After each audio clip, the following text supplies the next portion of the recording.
하나님의 말씀은 요한일서 1장 17절 말씀 보시겠습니다. 시작. 율법은 모세로 말미암아 주어진 것이요 은혜와 진리는 예수 그리스도로 말미암아 온 것이라. 아멘. 2024년도 열매를 위한 덧걸음 특강 이제 해설 부분에 먼저 한번 나누고자 합니다. 오늘은 이제 열매를 위한 덧걸음 특강 첫 번째 서론과 또 첫 번째 시간 중간까지만 나누고요. 다음 주에는 이제 중간 이후부터 결론까지 나누고 또 세 번째 시간에는 덧걸음 특강 두 번째 덧걸음 특강인데요. 그거에 중간까지 서론과 중간까지 또 마지막 네 번째는 덧걸음 두 번째 특강 마지막 부분을 나누고자 이렇게 준비해봤습니다. 오늘 나누고자 하는 거는 바로 덧걸음 특강이라고 하는데 덧걸음이라는 것은 위에 준다는 뜻입니다. 그래서 웃걸음이라는 표현도 하거든요. 그래서 지난 초에 연초에 나눴던 것들은 이제 밑걸음 특강이라고 해서 밑에 주는 거거든요. 뿌리를 더 튼튼하게 영향을 주고자 하는 것이고 이 덧걸음은 이제 그 꽃이 피고 열매 맺기 시작할 때 바로 그 열매에 직접적으로 더 영향을 주고자 덧걸음을 준다고 그렇게 표현합니다. 열매를 더 잘 신실하게 튼튼하게 열매 맺게 하려고 왜 영양분이 열매가 많이 요구되기 때문에 열매 맺으려면 영양분이 요구되기 때문에 그거를 좀 더 보충해 주려고 덧걸음을 준다 그렇게 말하거든요. 그래서 이제 농부들이 흔히들 그렇게 말하는데 그런 말을 따라서 여기 두 번째 우리가 올해 열매를 위한 덧걸음 특강으로 이제 7월에 이렇게 좀 준비하고 있습니다. 7월 중에 나누려고 준비하고 있고요. 오늘은 그 첫 번째 시간으로 나누고자 합니다. 오늘 서론적으로 말씀드린 것이 먼저 지난 밑걸음 특강과 차이를 좀 말씀드린다면 밑걸음 특강에서는 바로 이제 그 예수를 알자 첫 번째 시간으로 예수님이 어떤 분이신지 얘기를 나눴습니다. 예수님이 어떤 분이신지. 그것은 예수님께서 직접 말씀하신 예수님에 대해서 나누신 거죠. 나는 이러한 사람이다. 나의 특성은 이렇다. 이렇게 주님이 직접적으로 말씀하신 것이 많았었거든요. 이렇게 그 하신 말씀을 복음서를 통해서 이렇게 쭉 지난번에 자세하게 나눴습니다. 그래서 그 첫 번째 특강은 그런 내용으로 나눴고 또 오늘 이제 두 번째 특강은 예수님께서 나는 누구누구다. 나는 어떤 사람이다. 나는 어떻게 자기에 대해서 소개한 것 외에 그거는 반드시 알아야 되지 않겠습니까? 무엇보다도. 그런데 그 외에도 예수님이 나는 내가 온 이유가 있다. 내가 온 목적이 있다. 내가 온 것은 무엇 때문이다. 무엇을 위하여 왔다. 이런 식으로 주님이 말씀하신 말씀이 많거든요. 주님이 직접적으로 그 입으로 말씀하시기를 바로 내가 왜 왔는지, 주님이 어떻게 이렇게 이 땅에 말씀 육신에 오셨는데 왜 왔는지, 정말 주님이 오신 목적이 무엇인지 이 부분에 대해서 오늘 예수를 알자 두 번째 시간에 나누게 됩니다. 그래서 나누게 되는데요. 요 내용들을 바탕으로 해서 이제 처음 오늘 나눈 내용들은 내가 온 것은 뭐뭐 하려 합니다. 한 말씀 6구절 중심으로 나누고자 합니다. 내가 온 것은 뭐뭐 하려 합니다. 이렇게 말씀하셨죠. 그 다음에 이제 다음 주에 나누려고 하는 것은 나는 뭐뭐 하러 왔다. 이렇게 말씀하신 적이 6번 정도 되거든요. 나는 뭐뭐 하러 왔다. 요거는 주님이 분명히 12번 정도 내용인데 이것은 확실히 알아야 될 것 같습니다. 왜냐하면 예수님이 오신 목적을 확실하게 설명하고 있는 거거든요. 이것은 앞서서 나는 누구누구다. 나는 무엇이다. 나는 어떤 존재다. 이렇게 말씀하신 말씀과도 직접적으로 연결되는 거거든요. 왜 주님이 그렇게 말씀하셨을까? 이해가 안 된 부분들은 이것 때문에 오셨구나. 이것 때문에 주님이 오신 거구나. 이런 것들을 확실히 알므로 말미암아 우리가 새롭게 이 부분을 좀 새롭게 할 수 있는 거죠. 그래서 우리 자신이 누구보다 먼저 정말 예수님을 더 깊이 알려면 예수님이 말씀하신 말씀을 통해서 예수님을 정확히 알 필요가 있다는 겁니다. 그리고 내가 누구다라고 말씀하신 말씀을 먼저 이해하고 그 다음에 그게 이제 더 깊이 이해하고자 한다면 밑걸음 특강을 다시 한번 들어보시길 바랍니다. 그러면 내가 누구누구다. 나는 어떤 사람이다. 나는 어떤 존재이다. 나는 무엇이다 라고 예수님이 무엇인가, 정말 어떤 분이신지를 확실하게 그분 스스로가 말하고 있습니다. 우리는 사람들이 예수님이 설명해 주는 걸 듣습니다. 그것보다는 예수님이 자기를 소개한 내용을 더 확실히 아는 것이 가장 중요한 것 같습니다. 왜 그런 얘기를 우리가 이해하려고 하지 않고 귀담아 들려고 하지 않는지 모르겠습니다. 물론 성경 읽으면서 그런 얘기는 스쳐 지나가니까 아무것도 아니라고 할지 모르지만, 그러나 그 얘기만 초점 두고 우리가 믿을 수 있고 그것을 신뢰할 수 있다면 우리 신앙은 달라질 것입니다. 그러나 우리는 지금 예수님이 나는 어떤 분이신지, 내가 어떤 분인지, 그분이 어떤 분이신지 바로 이제 확실하게 말씀하신 말씀에 귀담아 듣지 않습니다. 건너가는 거죠. 그러니까 이제 그 다음에 그분이 어떤 분 관심이 없어. 그러면 그분이 오신 목적도 관심이 없는 거예요. 왜 오셨는지 관심이 없는 거예요. 무슨 목적으로 오셨는지 관심이 없는 거예요. 그 모든 목적 자체가, 그 이유 자체가 우리를 위한 거였거든요. 그게 남을 위한 것이 아닙니다. 그것이 바로 우리를 위해서 그분이 오셨다고 하는 것인데, 거기에 대해서 관심 안 두니 우리가 신앙이 안 생기는 거죠. 거기에 대해서 중심을 안 두고 생각을 하지 않으니 신앙이 안 생기는 겁니다. 그러니 뭐 열매가 맺어지겠습니까? 열매는 더 말할 것도 없는 거예요. 신앙이 생겨야, 신앙이 핵과 같은 거거든요. 핵이라는 것이 뭐냐? 이게 씨입니다. 씨를 핵이라고 표현하거든요. 그래서 이 핵과 같은 그 씨를 우리가 씨가 없으니 열매가 맺어지지 않는 거예요. 그러니까 결국은 이제 헛다리 짚다가 예수 믿어도 소용없다는 둥, 교회 몇 년 가도 소용없다는 둥둥 이렇게 합니다. 그러니까 우리는 지금 얼마나 성경의 말씀을 내가 등한히 여기고 함부로 여기고 또 이제 이상하게 여러분이 다른데 왜곡시켜 생각하고 있다는 것을 생각해 보셔야 합니다. 이에 예수님께서 그러면 당신이 어떤 분이신지를 자세히 설명했는데 관심이 없어요. 거기에 대해서. 또 내가 왜 왔는지, 무슨 목적으로 왔는지 이렇게 설명했는데 관심이 없어요. 그리고 그분을 진짜로 만날 수 있나요? 교회 가서 그분을 못 만나니 교회 가서 사람만 만나는 겁니다. 사람 만나니 사람이 약점이 한두 가지겠어요?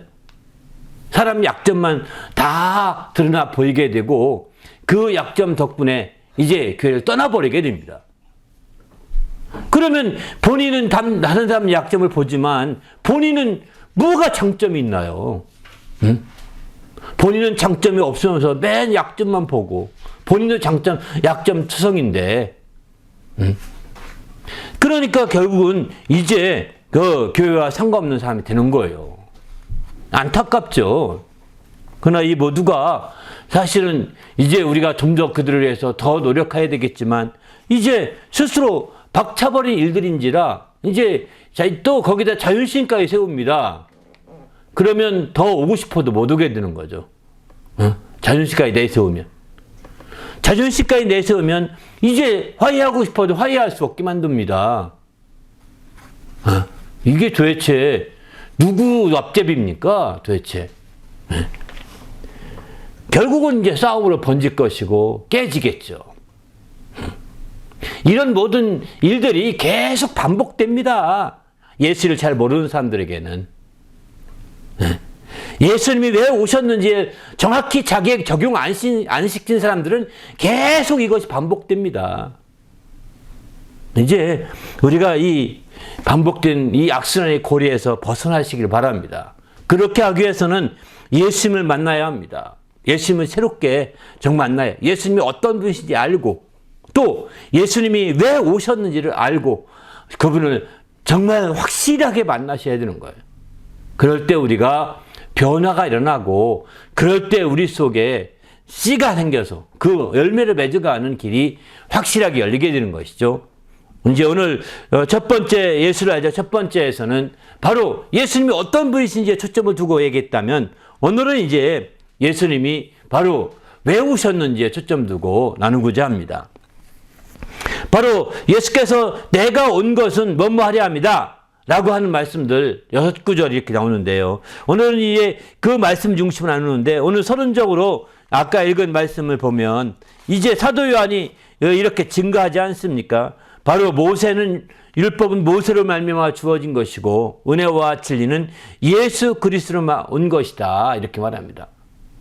그러니까 예수가 오신 것은 바로 은혜와 진리를 주려고 오셨다. 사실 이렇게 요한복음을 말하고 있는 겁니다. 예수가 오신 것은 은혜와 진리를 주려고 오셨다는 겁니다. 여기에 우리의 방점을 찍고 여기에 확실하게 우리가 중심을 잡지 않으면 안 되는 거죠. 과연 예수를 만났어요. 예수가 오셔서 예수를 만났습니다. 그 사람에게는 은혜와 진리가 있어야 정상인 거죠. 왜? 그분은 예수를 만난 자들에게 은혜와 진리를 주려고 했기 때문입니다. 그런데 예수를 만났다 하고 예수를 믿는다, 만났다는 안 하지만 믿는다 하는 사람들이 예수 믿으면 예수가 가져온 은혜와 진리를 누려야 되지 않겠습니까?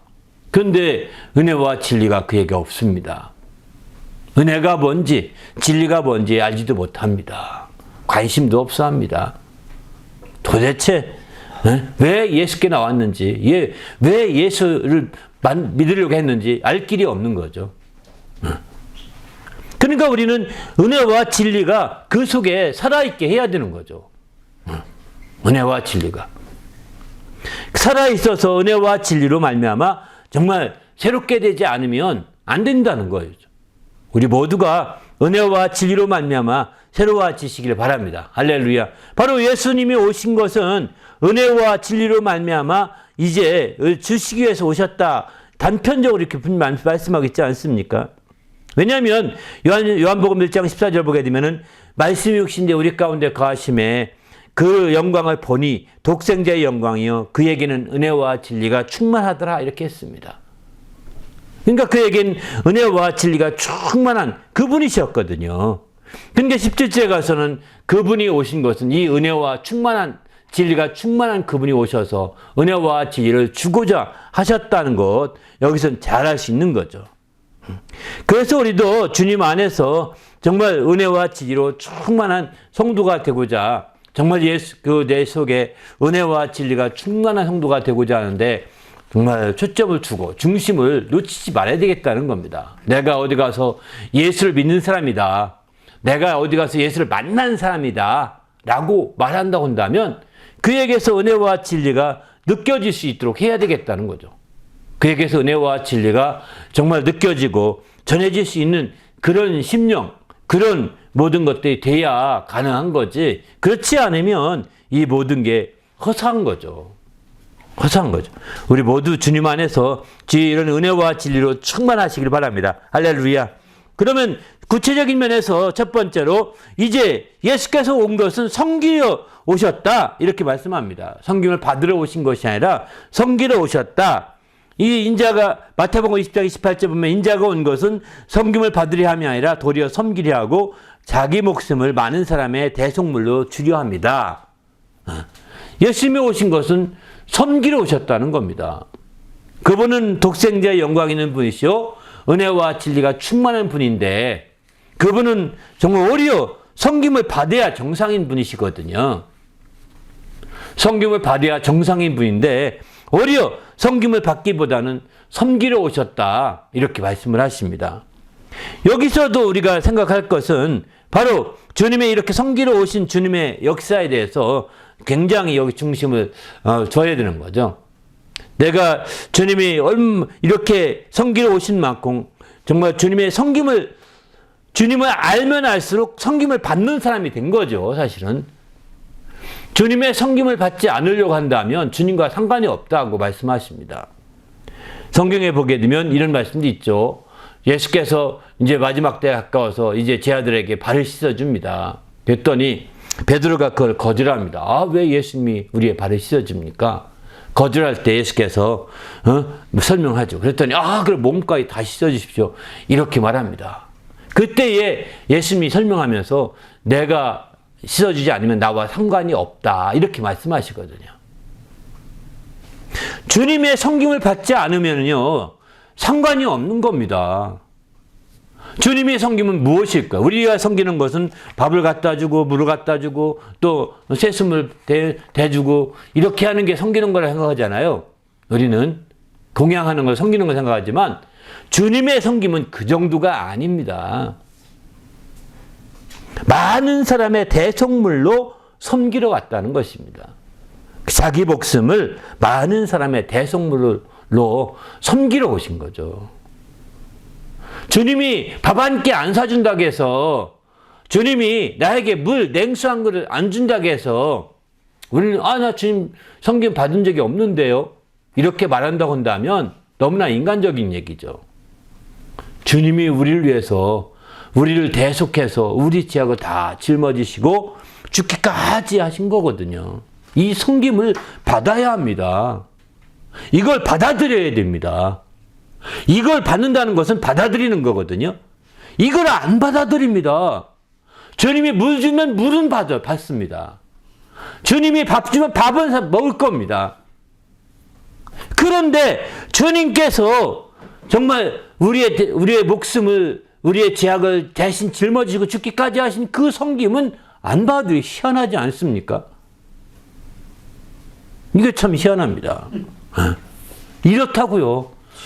저희도 이제 교회, 이렇게 작은 교회 하면서 음식을 대접합니다. 이렇게 음식을. 근데 음식은 맛있다고 하면서 다른 이런 대접은 안 받아들이, 이런 섬김은 안 받아들입니다. 더 큰 섬김이거든요. 음식보다 더 큰 섬김, 주님이 죄를 담당하셔서 죽기까지 하신 섬김이거든요. 아니, 교회에서 열심히 섬기고 열심히 음식으로 여러 가지 섬기는 이유는 뭘까요? 복음을 잘 받아들이고 믿음 생활 잘하라고 하는 거잖아요. 그런 얘기를 좀 하면은 안 받아들여요. 먹을 거는 맛있게 먹습니다. 마실 것은 맛있게 먹습니다. 그런데 복음은 안 받아들여요. 말씀은 받아들이려고 하지 않습니다. 그 말씀은 더 중요한 것인데, 주님께서 십자가 달려서 정말 대속하셔서 섬겨주셨는데 이 섬김을 안 받으려고 하는 겁니다.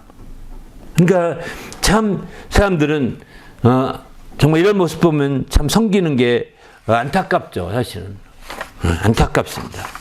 두 번째, 주님께서 오신 것은 잃어버린 자를 찾아 구원하려 함이라고 누가복음 19장 10절에 이렇게 말씀합니다. 누가복음 19장 19절. 인자가 온 것은 잃어버린 자를 찾아 구원하려 함이니라, 이렇게 표현하죠. 그렇습니다. 예수께서 오신 것은 잃어버린 자를 찾아서 구원하려 함이라는 겁니다. 주님이 하늘에 있어서 그냥 가만히 구원하는 것이 아닙니다. 아담 이후에 잃어버린 모든 인류를, 죄악 가운데 잃어버린 인류를 주님이 찾고자 하는 거죠. 아담아, 죄악 가운데 아담이 죄를 범하고 주님을 떠났습니다. 잃어버렸어요. 그럼 아담아 어디 있느냐? 이렇게 아담을 찾습니다. 잃어버렸던 아담은. 이렇게 그 이후에 주님이 이렇게 행동이 끝난 줄 알았는데 나중에 봤더니 예수님이 보내셔서 예수님을 통해서 잃어버린 자 찾고자 한다는 겁니다. 하나님은 정말 이렇게 죄를 통해서 떠나가 버린 영혼들, 죄를 짓고 죄악 가운데서 잃어버린 영혼들을 끝까지 찾으시는 거죠. 끝까지. 우리도 주님 안에서 정말 잃어버린 자라고 하는 것을 한번 생각해 보셔야 합니다. 내가 아무리 완전한 자요, 내가 안전히 정말 해도 우리는 아담 이후에 아담과 함께 잃어버린 자였습니다. 아담과 함께 잃어버린 자였다. 그래서 잃어버렸었는데 이제 그 하나님을 떠나서 죄악으로 말미암아 하나님과 떨어졌다는 겁니다. 끊어졌다는 겁니다. 이게 잃어버린 것이죠. 바로 하나님과 떨어지고 끊어진 잃어버린 자인데, 그런 자였는데 그런 자들을 우리는 이제 주님께서 이렇게 인도하시는 거예요. 그래서 우리는 주님 안에서 새롭게 우리가 생각을 해보셔야 됩니다. 바로 내 자신이 잃어버렸던 한 존재였다 하는 것을 반드시 기억하지 않으면 이런 말씀들은 나와 상관이 없어 보이게 됩니다. 나는 부모님 때부터 예수 믿었는데 잃어버린 적이 없는데요. 나는 주상적부터 잃어버린 적이 없고 늘 예수 믿어서 지금까지 왔는데요. 아닙니다. 그렇게 했어도 정말 아담 이후에 죄악으로 인해서 잃어버렸던 자라는 사실을 알아야 되는 거예요. 그러면 주님은 찾지 않습니다, 당신을. 우리가 죄악을, 우리가 과거에 아담이 범죄한 죄를 원죄라고 그러고, 이제 우리가 육신에 속해서 범하는 죄를 자범죄라고 표현합니다. 이런 자범죄를 허물이라고도 표현하죠. 이런 허물과 자범죄를 우리는 수없이 지면서 주님을 떠나갑니다, 사실은. 우리가 잠시라도 떠나가는 겁니다. 계속. 왔다 갔다, 지그재그 왔다 갔다, 중앙선을 넘어서 왔다 갔다 하는 것과 똑같습니다. 이제 주님 안에 들어와서 우리가 예수 믿고 또 예수 계속 믿는 생활 계속 하지만 여전히 우리가 자범죄와 허물 가운데서 왔다 갔다 하면서 잃어버렸다, 돌아왔다, 잃어버렸다, 돌아왔다 이런 식인 거죠. 주님이 보시면 어떤 생각할까요? 네. 주님이 보시면 안타까워 하시는 거죠. 원래 이제 잃어버린 자라고 할 때는 이스라엘의 잃어버린 양들을 많이 생각합니다. 이스라엘이 그 중에서도 아담 이후에 이스라엘만큼 이제 하나님의 사랑을 많이 받았던 자가 없었죠. 그런데 그 이스라엘이 이제 다윗 왕 때 왕국이 세워지며 다윗 왕 전후로 왕국이 세워지면서 아주 크게 융성도 했습니다. 하지만 그들이 이제 가나안 땅에 정착한 이후에 그 원주민들의 영향받고 다 우상에 물들어가지고 주님을 떠나버리게 된 거죠. 하나님을 떠나게 됩니다. 이게 잃어버린 겁니다. 그 결과는 북쪽 이스라엘은 이제 아시리아에게 망하고 남쪽 그 유다는 바벨론에게 망하게 되죠. 그리고 마침내 그들이 다 끌려가게 됩니다. 그쪽 스스로 도시로 다 끌려가서 흩어지는 경향이 된 거죠. 그래서 더 잃어버리는 경우가 된 거죠. 우리가 하나님을 떠나게 되면 세상 임금에게 다 끌려가서 흩어져서 잃어버리는 겁니다. 세상 임금에 다 끌려가서 흩어지고 잃어버리게 되는 거죠. 그래서 우리는 주님 안에서 이렇게 내가 잃어버린 존재, 대표적으로 이스라엘의 그 잃어버린 양들이고 이스라엘의 잃어버린 양으로서 대표적인 존재이지만 우리의 모든 이방인을 포함한 모든 인류가 다 잃어버린 존재예요. 아담 이후에. 그렇게 우리가 생각하지 않게 되면 이런 말씀은 주님이 오신 것과 나는 무관하게 생각합니다. 내가 잃어버렸던 존재였는데 주님이 오셔서 날 찾아주셨다. 나는 주님을 몰랐다. 나는 주님에 대해서 알 수도 없었고 몰랐었는데 주님이 찾아주셨다. 이건 확실하게 이런 개념을 가지셔야 되는 거죠. 세 번째는 나를 보내신 이의 뜻을 행하려고 합니다. 라고 요한복음에 6장 38, 39절 말하죠. 내가 하늘에서 내려온 것은 내 뜻을 행하려 함이 아니라 나를 보내신 이의 뜻을 행하려 함이니라. 이렇게 말합니다. 바로 내가 하늘에서 내려온 것은 내 뜻을 행하려 함이 아니라 나를 보내신 이의 뜻을 행하려 합니다. 나를 보내신 이의 뜻이 뭐냐? 나를 보내신 이의 뜻은 내게 주신 자 중에 내가 하나도 잃어버리지 아니하고 마지막 날에 다시 살리는 이것이니라. 이렇게 말합니다. 바로 예수께서 오신 것은 예수를 보내신 이의 뜻을 이루고자, 곧 하나님의 뜻을 이루고자 하는 것에 초점을 두고 있는 거죠. 그래서 우리는 예수님의 그 응답을 받기 원하거든요. 어떤 기도를 해, 어떤 기도든지 기도를 통해서 예수님으로부터 응답받기 원하지 않습니까?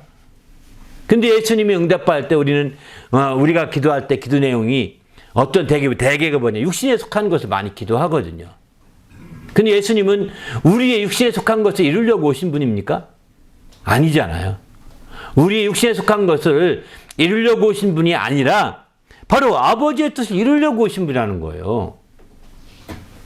그런데 우리는 예수님을 고작 섬긴다고 하시니까 고작 시키는 일이 내 아파트 하나 사줘 이거죠. 고작 섬기는 일이 내 저 용돈 없으면 용돈 좀 보내줘 이거예요. 이거는요 섬김의 대상도 아니고 그분의 뜻을 이루고자 하는 뜻이 아닙니다. 그러니까 응답이 안 되는 겁니다. 내 차 그랜저 하나, 그랜저 차 하나 사줘. 이게 응답이 될까요? 될 수도 있고 안 될 수도 있죠. 그런데 그냥 무작정 이방인처럼 우긴다면 안 됩니다. 그것이 그 그랜저 자동차 한 대가, 그랜저인지 모르지만, 요즘엔 더 좋은 차가 많으니까, 정말 자동차 한 대가 하나님의 뜻과 어떤 관계가 있는지를 예수님을 설득해야 합니다.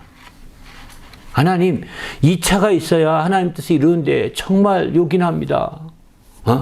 이 차를 가지고 하나님 뜻을 이룰 수 있도록 막 응답해 주세요. 막 이렇게 하나님의 뜻과 연결, 왜? 그러면, 예수님께서 하나님 뜻을 이루려고 오신 분이시니까, 그래? 그럴 것 같다. 그럼 내가 응답하마. 이럴 수 있다고요. 예수님을 이해시켜야 합니다. 그러니까 예수님 이해시키려니까 예수님이 왜 오셨는지를 아셔야 되는 거예요. 기도했는데도 죽자고 응답 안 되는 사람들, 예수님을 아셔야 돼요. 예수님 왜 오셨는지. 그분은 아버지의 뜻을 이루고자, 하나님의 뜻을 이루고자 하셨다니까. 거기에 맞춰야 되는 거예요. 내가 연약함이 있어. 연약함을 고쳐달라고 펌부림쳐. 안 돼요, 응답이. 하루 이틀 한 것도 안 되잖아요. 1년, 2년 해도 응답 안 됩니다. 항상 그 타령이고 그 모양이고 그렇습니다. 왜 그럴까요?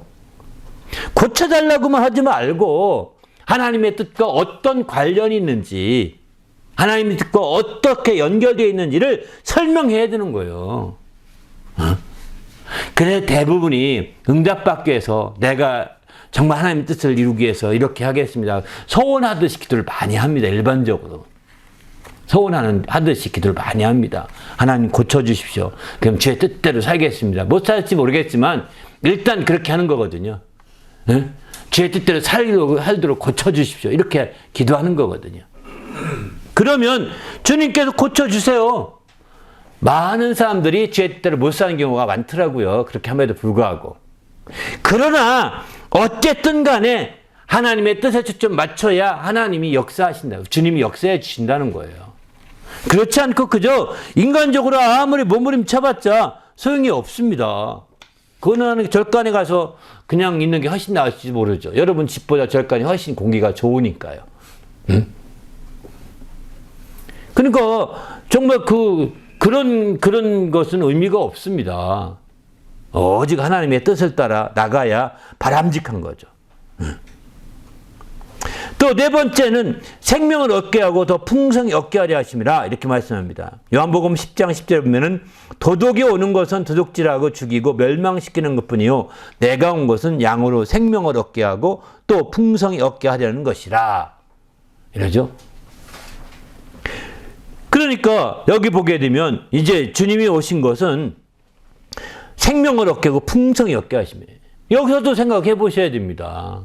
우리도 조금 전에 기도했지만 기도의 응답의 초점은 생명의 초점을 둬야 되는 거죠.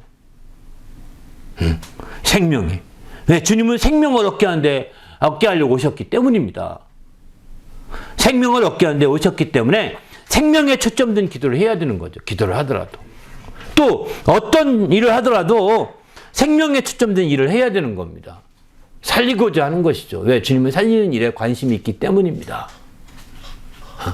살리고자 하는 일에 생명을 더 얻게 하고 더 풍성히 얻게 해서 살리고자 하시기 때문에 살리고자 하는 일에 적극적인 관심을 갖고 우리가 그쪽에 정말 기도를 많이 한다면 하나님 우리 주님께서 적극적으로 오신 목적을 성취하는 거 아니겠습니까?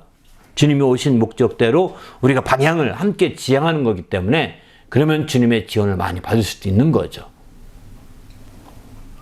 그래서 예수께서 내가 온 것은 양으로 생명을 얻게 하고 더 풍성히 얻게 하라 하시면 이 말씀에 우리가 귀에 담을 필요가 있는 귀에 담고 초점을 둬야 되는 거죠. 예수께서 실제 오셔서 내 살을 먹어라 내 피를 마시라 나는 생명의 떡이다 막 이렇게 말씀하시는 것 다 여기 이런 부분이거든요.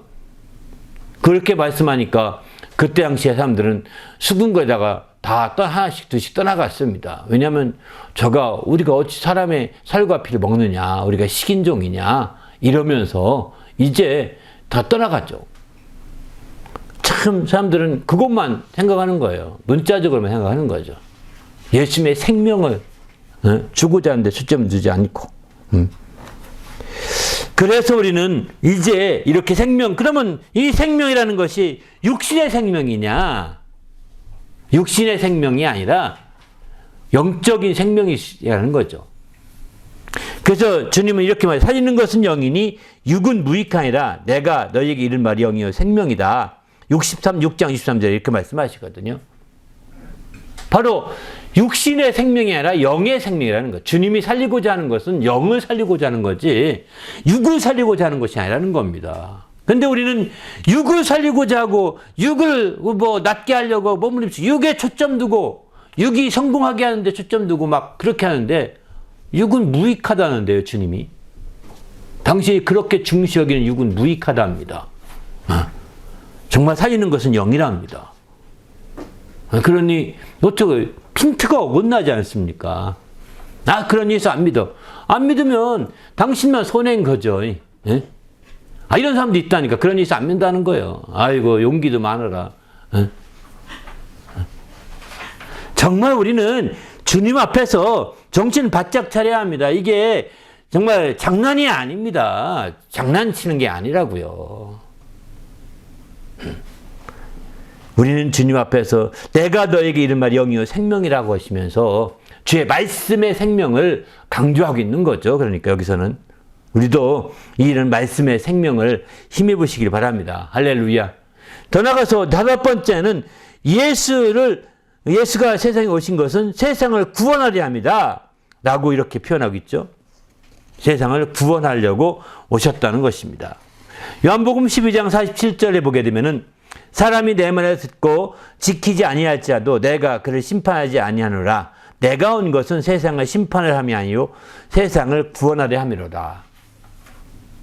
주님이 오신 것은 세상을 구원하려고 오신 거지 심판하려고 오신 아닌 것이죠. 그러니까 우리도 정말 주님의 역사가 여러분이 경험하고 주님의 역사를 원한다면 구원하는 쪽에 초점을 두어야 됩니다. 어떻게든 간에 구원하는 쪽으로. 어떻게 하든지 구원하는 쪽으로 초점을 둬야지. 구원하는 쪽이 아니라 심판하는 쪽에 초점을 두게 되면 이제 주님의 관심을 끌 수 없게 된다고요. 그래서 우리는 할 수만 있다면 이제 구원하려고 몸부림치는 거예요. 구원한다는 건 뭘까요? 그도 우리가 품어주고 용납해줘야 구원하는 거 아니겠습니까? 막 때려주면서 구원할 수 있나요? 그건 어렵잖아요. 물론 옛날 선생님들이 채찍질 하면서 이건 사랑의 매야 하면서 때리기도 하는데 무슨 사랑의 매입니까? 그냥 승질 부리는 거예요. 우린 너무나 잘 보이는데. 선생님 승질 화나가지고 막 때리는 거 너무 많이 보잖아요. 사랑의 매 웃으면서 살살, 물론 그런 분도 있더라고요. 웃으면서 살살 세게 때리는 사람도 있더라고요. 요즘은 때리는 자체가 없지만, 우리는 주님 앞에서 이제 정말 하나님의 말씀을 따라서 구원에 초점 둬야 합니다. 어쨌든 그러기 위해서 품고 용납하고 이렇게 되죠. 정말 때리고 정죄하고 비판하고 판단하면서 할 수 있을까? 이게 다 뭐냐면 심판에 속한 것들이거든요. 심판에 속한 것들이고 이제 구원에 속한 것들은 품어주고 사랑하고 또 용납하고 이렇게 하는 것들이 다 이제 구원에 속한 것들이죠. 그러니까 주님의 관심을 끌려면 어떻게 해야 될 것이냐 하는 거죠. 또 마지막 6번째는 율법을 완전하게 하려고 오셨다. 이렇게 말씀합니다. 율법을 완전하게 하려고. 마태복음 5장 17절 보게 되면 내가 율법이라 선지자들을 폐하려 온 줄을 생각하지 말라. 폐하려 온 것이 아니요 완전하게 하려 함이라. 이렇게 표현합니다. 폐하려 온 것이 아니라 완전하게 하려 함이라. 이렇게 완전하게 하려고 오셨다고 말씀하고 있죠. 바로 여기서 율법을 완전하게 한다는 것은 율법을 좀 완전히 그분이 마침이 되려 오셨다는 것입니다. 율법 마침이 되려고. 그래서 주님께서는 율법을 지킵니다. 다 완벽하게 지킵니다. 그 율법을 완벽하게 지켜서 율법을 완성하는 거죠. 왜? 율법이 아무도 율법이 세워진 이후에 한 명도 율법을 다 지킨 사람이 없습니다. 한 명도. 그래, 한 명도 지키지 못해 율법은, 그런 율법이 살아있는 거죠. 율법이 완전히 지켜서 완성되면 율법이 이제 있으나 마나한 거잖아요. 이제 더 중요한 것은 그게 더 중요해요. 완전히 지킨 사람이 주인공이 되는 거죠. 율법은 주인공이 아니라. 율법은 겉다리에 불과한 것이죠. 그래서 예수님께서 율법의 마침이 되셨다라고 이렇게 성경은 강조하고 있는 거죠. 로마서 10장 3절에 보게 되면은 이제 그리스도는 모든 믿는 자에게 의를 이루기 위하여 율법이 마침이 되시느니라 이렇게 말합니다. 모든 믿는 자에게 율법의 마침이 되신다는 거예요. 이렇게 해서 주님이 율법을 완전하게, 이 완전하다는 표현은 다른 말로 표현한다면 강화한다 이런 표현도 된다고 합니다. 그래서 주님이 율법을 강화시킵니다. 구약의 율법에 모세가 준 율법보다 강화시켜서 산상수훈에 보게 되면은 아주 강화시키는 걸 보게 됩니다. 그러니까 이런다면 주님께서 모세는 말하기를 너희가 살인하지 말라고 했지만 내가 너희에게 말하노니 마음으로 미워하는 자마다 살인한 자다 이렇게 말합니다. 모세는 육신의 행동에 살인을 이렇게 못하게 막았지만 예수님은 마음까지 미워하는 것까지 율법으로 정하고 있는 겁니다. 또 도둑질하지 말라 모세는 말했지만 나는 너에게 말한다. 너희가 탐심만 품어도 도둑질한 거다. 이렇게 말합니다. 마음의 문제까지 주님은 정죄하시는 거예요. 그러니 그 율법 앞에 누가 이런 구약의 율법 앞에서도 지키지 못하는 자들이 대부분 못 지켰지만 지킨 자가 거의 없었지만 그러나 이제 예수께서 이렇게 강화한 율법 앞에서는 더 지킬 자가 없는 거죠. 더 이룰 자가 없는 거예요. 오직 예수님 외에는 아무도 율법 이룰 자가 없다는 것을 예수님이 율법을 강화함으로 더 어려워진 거죠. 과거에는 모세의 율법을 잘 지켰다고 우기는 사람들이 몇 명 있었습니다. 그들 중에 대표적인 사람이 바리새인들이었습니다. 바리새인들. 그런 바리새인들은 아주 율법을 다 준수했다고 확실하게 그들은 말했지만, 근데 모세의 율법 앞에서는 그렇게 말할 수 있었지만 예수께서 강화한 율법 그 앞에서는 그렇게 말할 수가 없었던 거죠. 그래서 그들은 이제 입 다물고 예수님 앞에서 물러갈 수밖에 없었습니다. 그니 율법 앞에서 다 죄인임을 드러낼 수밖에 없는 거죠. 그 율법의 역할이 뭐냐? 죄인임을 깨닫게 하는 게 율법이라는 겁니다. 그리고 율법은 죄를 깨닫게 하고 그 다음에 예수께로 가라고 안내하는 역할이 율법의 두 번째 확실한 역할인 거죠. 죄를 깨달은 자가 예수께로 가는 거죠. 그렇게 율법의 역할을 확실하게 알게 한 거죠. 그게 율법인 거죠. 그런데 예수님이 오신 것은 이 율법을 완전하게 해서 율법을 완전히 종결시키고 끝마치게 하려고 하셨다는 겁니다. 이제 예수님이 율법의 마침이 되셨으니 율법을 완전히 지켜서 마쳤으니 예수님에게 초점 가야죠. 이제부터는 율법에 초점 가면 안 됩니다. 지금도 율법에 초점 두고 율법대로 살면은요 구원받을 자가 없습니다. 지금도 마찬가지입니다.